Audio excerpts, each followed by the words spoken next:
He says, does a wife have to cook for her husband?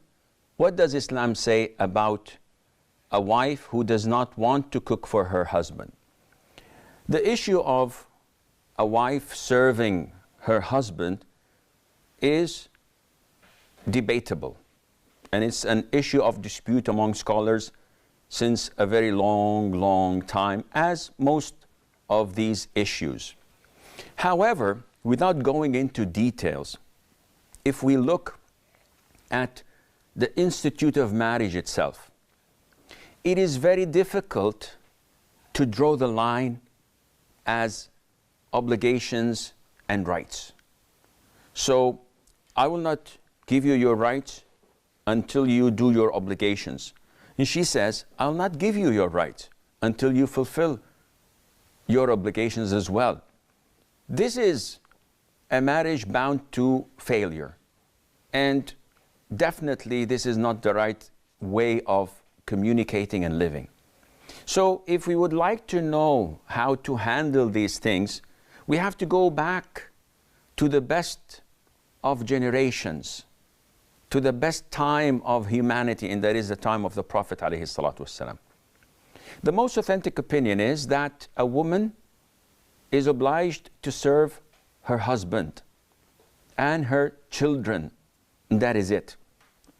She is not obliged to serve her in-laws, her father and mother-in-law. This is not her duty. But she is obliged to serve her husband. And you can see this clearly in a number of hadiths where the Prophet ﷺ addresses Aisha and the rest of his wives by saying, prepare food for us, bring the food to us.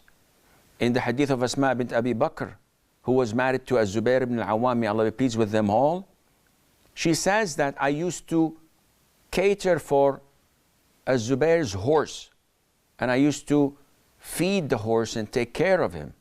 And I would travel to bring him the necessary food and to take care of that horse. If you look at the hadith of Fatima, the daughter of the Prophet ﷺ, who used to work in her house until it affected the softness of her hands. So she went to the Prophet ﷺ seeking a slave to help her in the chores of the house.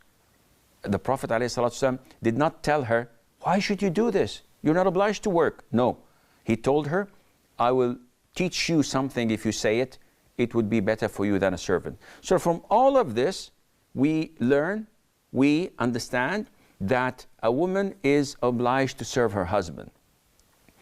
Now, if she says, no, I'm not obliged to serve him, in this case, the husband may say, okay, I'm only obliged to give you shelter, which is a house, to clothe you, so I'll buy you one garment a year, and to feed you, and I'll bring you the food on the table. That is it. I'm not obliged to do anything else. Would marriage move on? Would it be full of compassion and love? Or would it be something like a feud between two partners in a losing transaction or partnership? This is definitely not the right way of doing it.